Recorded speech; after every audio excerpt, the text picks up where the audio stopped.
اعوذ باللہ من الشیطان الرجیم بسم اللہ الرحمن الرحیم یا ایہا النبی حرض المؤمنین علی القتال، اے نبی صلی اللہ علیہ وآلہ وسلم ترغیب دلائیے اہل ایمان کو قتال کی۔ ہجرت کے بعد 9 سال تک قتال کے لیے ترغیب، تشویق اور تحریض کے ذریعے ہی زور دیا گیا۔ یہ تحریض گاڑی ہو کر تحرید بن گئی۔ اس دور میں مجاہدین کی فضیلت بیان کی گئی، ان سے بلند درجات کا وعدہ کیا گیا، مگر قتال کو ہر ایک کے لیے فرض عین قرار نہیں دیا گیا۔ لیکن 9 ہجری میں غزوہ تبوک کے موقع پر جہاد کے لیے نکلنا تمام اہل ایمان پر فرض کر دیا گیا۔ اس وقت تمام اہل ایمان کے لیے نفیر عام تھی اور کسی کو بلا عذر پیچھے رہنے کی اجازت نہیں تھی۔ اِیَّکُم مِّنکُم 20 صابرون یغلبوا 200، اگر تم میں سے 20 افراد ہوں گے صبر کرنے والے یعنی ثابت قدم، تو وہ 200 افراد پر غالب آ جائیں گے۔ وَإِن مِّنكُم مِّائَةٌ يَغْلِبُوا أَلْفًا مِّنَ الَّذِينَ كَفَرُوا، اور اگر ہوں گے تم میں سے 100 افراد تو وہ غالب آ جائیں گے کفار کے 1000 افراد پر۔ کفروا بِأَنَّهُمْ قَوْمٌ لَّا يَفْقَهُونَ، یہ اس لیے کہ وہ ایسے لوگ ہیں جو سمجھ نہیں رکھتے۔ یہاں سمجھ نہ رکھنے سے مراد یہ ہے کہ انہیں اپنے موقف کی سچائی کا یقین نہیں ہے۔ ایک طرف وہ شخص ہے جسے اپنے نظریے اور موقف کی حقانیت پر پختہ یقین ہے، اس کا ایمان ہے کہ وہ حق پر ہے اور حق کے لیے لڑ رہا ہے۔ دوسری طرف اس کے مقابلے میں ایک ایسا شخص ہے جو نظریاتی طور پر ڈاواں ڈول ہے، وہ یا تو کسی کا تنخواہ یافتہ ہے یا کسی کے حکم پر مجبور ہو کر لڑ رہا ہے۔ اب ان دونوں اشخاص کی کارکردگی میں زمین و آسمان کا فرق ہوگا۔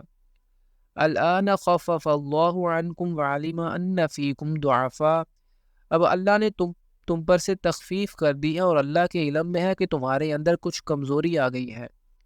یہ کس کمزوری کا ذکر ہے؟ جہاں تک مہاجرین اور انصار میں سے ان صحابہ کرام رضوان اللہ علیہ مجمعین کا تعلق ہے جو سابقون الاولون میں سے تھے، تو ان کے اندر معاذ اللہ کسی قسم کی بھی کوئی کمزوری نہیں تھی۔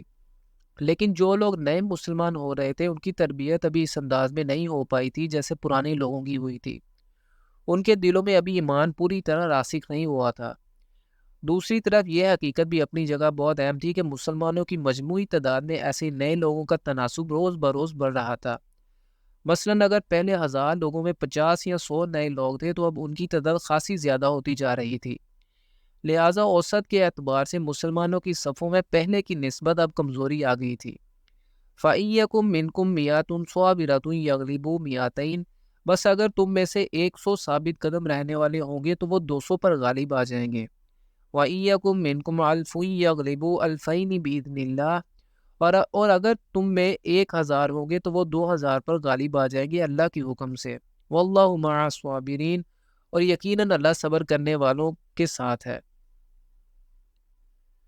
مَا كَانَ لِنَبِيٍّ أَن يَكُونَ لَهُ أَسْرَىٰ حَتَّىٰ يُثْخِنَ فِي الْأَرْضِ، کسی نبی کے لیے یہ زیبا نہیں کہ اس کے قبضے میں قیدی ہوں جب تک کہ وہ کافروں کو قتل کر کے زمین میں خوب خون ریزی نہ کرتے۔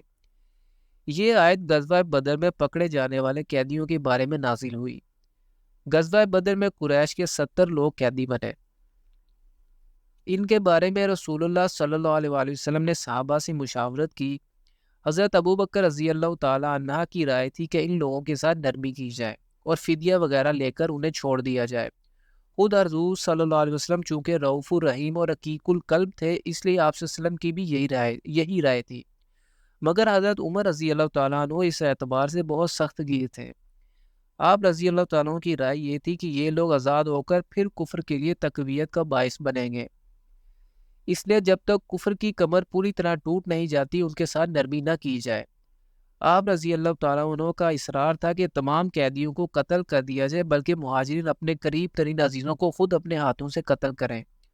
بعد میں ان قیدیوں کو فدیہ لے کر چھوڑنے کا فیصلہ ہوا، وہ اس پر عمل درآمد بھی ہو گیا۔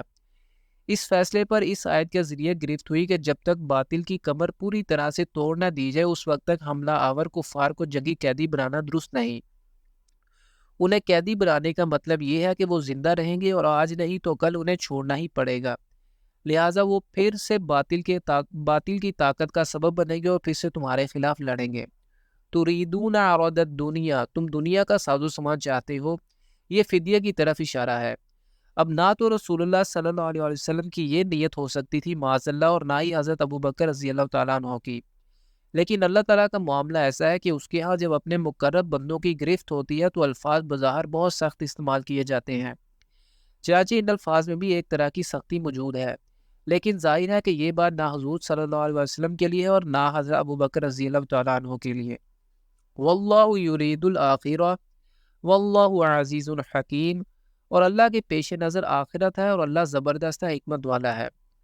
لولا کتاب من اللہ سبق لمسکم فیما اخذتم عذاب عظیم، اگر اللہ کی طرف سے بات پہلے سے طے نہ ہو چکی ہوتی تو جو کچھ فدیہ وغیرہ تم نے لیا ہے اس کے باعث تم پر بڑا سخت عذاب آتا۔ اس سے مراد سورہ محمد صلی اللہ علیہ وسلم کا وہ حکم ہے آیت نمبر 4 جو بہت پہلے نازل ہو چکا تھا۔ اس کی تفصیل ہم انشاءاللہ سورہ محمد صلی اللہ علیہ وسلم کے مطالعے کے دوران پڑھیں گے کہ رسول اللہ صلی اللہ علیہ وسلم نے اس حکم کی تعبیر میں کس طرح فدیہ لینے کی گنجائش نکالی تھی۔ یہ دراصل قانون کی تشریح و تعبیر کا معاملہ ہے، جیسا کہ سورہ زمر کی آیت 18 میں ارشاد ہے الذین یستمعون القول فیتبعون احسنہ، یعنی وہ لوگ جو کسی بات کو سن کر پیروی کرتے ہیں اس میں سے بہترین کی اور اس کے اعلیٰ ترین درجے تک پہنچنے کی کوشش کرتے ہیں۔ چنانچہ اس قانون کی تعبیر میں بھی ایسا ہی ہوا، چونکہ مذکورہ حکم کے اندر یہ گنجائش یا رعایت موجود تھی، اس لیے حضور صلی اللہ علیہ وسلم نے اپنی طبیعت کی نرمی کے سبب اس کو اختیار فرما لیا۔ آیت زیر نظر کے اندر سے بھی یہی اشارہ ملتا ہے کہ سورہ محمد صلی اللہ علیہ وسلم میں نازل شدہ حکم میں رعایت کی یہ گنجائش موجود تھی، اس لیے تو اس حکم کا حوالہ دے کر فرمایا گیا کہ اگر وہ حکم پہلے نازل نہ ہو چکا ہوتا تو جو بھی تم نے فدیہ وغیرہ لیا ہے اس کے باعث تم پر بڑا عذاب آتا۔ روایت میں آتا ہے کہ حضور صلی اللہ علیہ وسلم اور حضرت ابوبکر رضی اللہ تعالیٰ عنہ اس آیت کے نزول کے بعد کئی دن تک روتے رہے۔ بہرحال اس فیصلے میں کسی صریح حکم کی خلاف ورزی نہیں تھی اور جو بھی رائے اختیار کی گئی تھی وہ اجتہادی تھی، اور آپ صلی اللہ علیہ وسلم نے اجتہاد کے ذریعے اس حکم میں نرمی اور رعایت کا ایک پہلو اختیار فرمایا تھا۔ فَكُلُوا مِمَّا غَنِمْتُمْ حَلَالًا طَيِّبًا، تو اب کھاؤ جو کچھ تمہیں ملا ہے غنیمت میں سے کہ وہ تمہارے لیے حلال اور طیب ہے۔